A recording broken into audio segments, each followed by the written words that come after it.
Je reviens de Venise, où j'ai participé à la Biennale internationale des métiers d'art, Homo Faber. C'est un grand rendez-vous pour l'artisanat d'art. Il y a les plus grands maîtres artisans du monde et plus de 30 pays y sont représentés. Et vous savez avec qui j'ai été là-bas? Avec Anna Karina Raga. C'est une bijoutière vénézuélienne arrivée en France en tant que réfugiée en 2016. Vous vous demandez peut-être comment cette artisane, parlant à peine le français à son arrivée en France, ayant perdu tout ce qu'elle avait, a-t-elle pu participer au plus grand rendez-vous d'artisanat d'art? Eh bien, au démarrage de cette histoire incroyable, c'est l'histoire d'une autre artisane, celle de ma propre mère. Je l'ai toujours connue, mère au foyer, dévouée à l'éducation de ses 6 enfants. C'est à 35 ans que je découvre qu'elle était brodeuse en Tunisie, un métier qu'elle a abandonné à son arrivée en France. J'étais avec ces broderies magnifiques entre mes mains et je me suis demandé, mais pourquoi a-t-elle abandonné son savoir-faire? Comme ma mère, Anna Karina a failli renoncer au sien.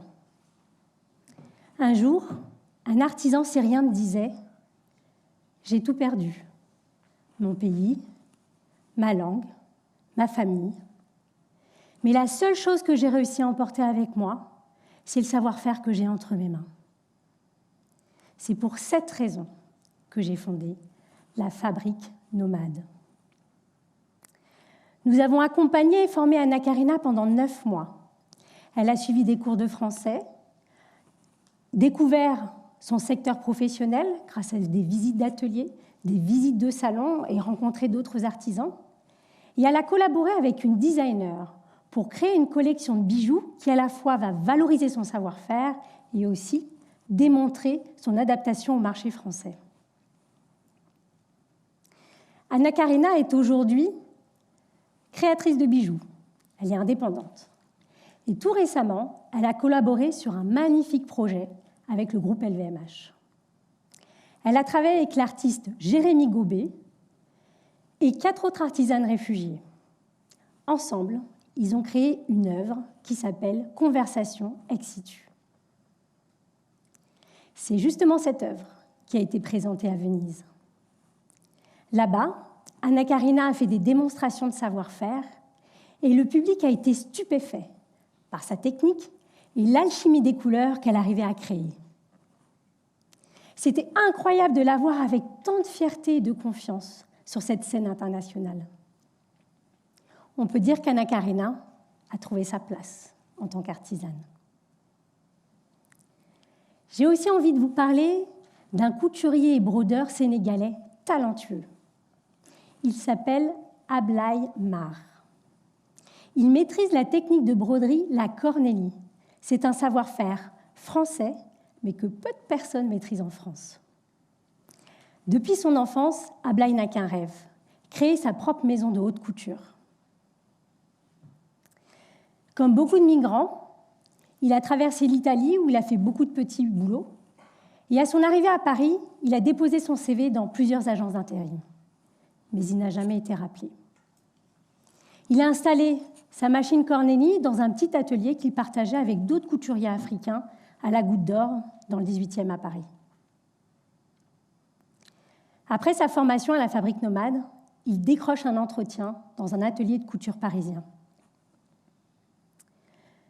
Je décide de l'accompagner. On arrive, tous les deux, on se présente à l'accueil, et une femme déboule des escaliers, et elle se dirige tout droit vers Ablaye. Et elle lui dit d'un ton agacé, « C'est vous le coursier pour la maison Dior ?»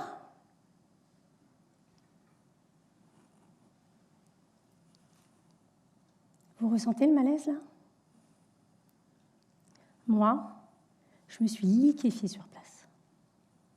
Cette simple question était une vraie claque de préjugés. Ablaye, lui, il ne s'est pas arrêté à ça. Il a été recruté Et il a été tellement brillant que la directrice de l'atelier l'a recommandé à des agences d'intérim.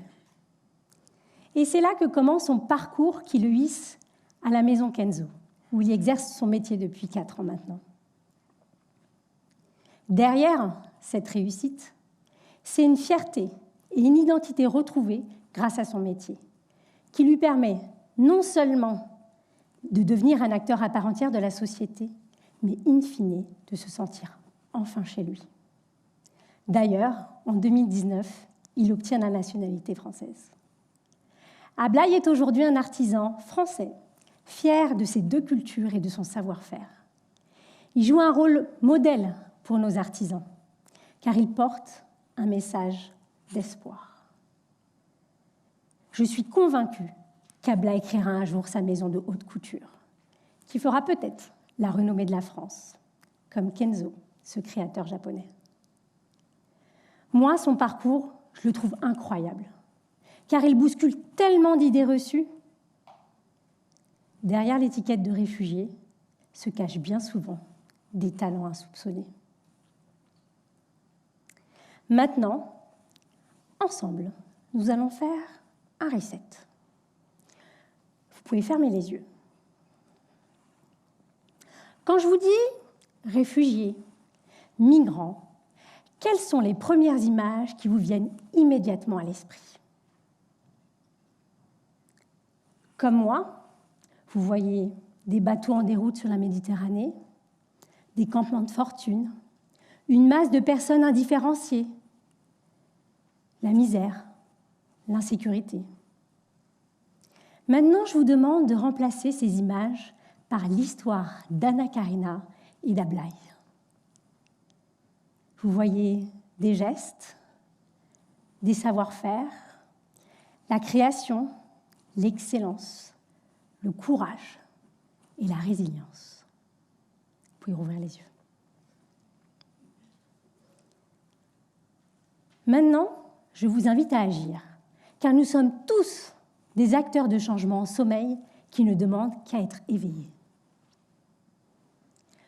Tout à l'heure, en quittant cette magnifique salle, vous discuterez avec le chauffeur de taxi qui vous raccompagnera chez vous. Demain, au travail, vous croiserez la femme de ménage ou encore le coursier qui vous livrera votre commande.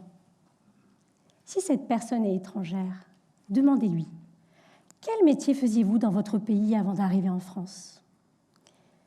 Et là, 2 possibilités.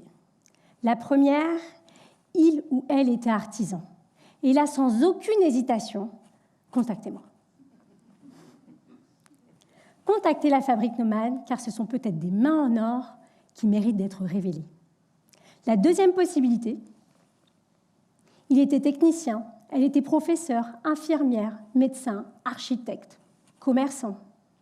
Vraiment, vous n'avez pas idée des compétences qui arrivent en France. Vous seriez surpris et sans doute choqué de voir le décalage qu'il y a entre le métier qu'ils exerçaient dans leur pays et le métier qu'ils font en France. Et à cette personne, vous allez lui dire « La France a besoin de ton talent et de tes compétences. » Et en disant ça, vous allez semer en elle une graine d'espoir qui va tout simplement l'autoriser à être. Parfois, il suffit de pas grand-chose pour changer la vie d'une personne, d'une rencontre, d'un déclic, d'une étincelle, comme l'a été l'histoire de ma mère qui a transformé mon indignation en engagement. Et cet engagement a permis à plus de 80 artisans d'exister aujourd'hui et d'être reconnus en France. Et des artisans qui représentent plus de 20 savoir-faire différents. La Fabrique Nomade joue un rôle de passerelle entre ces mondes. Ce soir, je suis devant vous et je partage avec vous ces histoires qui, j'espère, transformeront durablement votre regard. Le monde a besoin de ce reset pour permettre à d'autres de faire leur restart. Merci.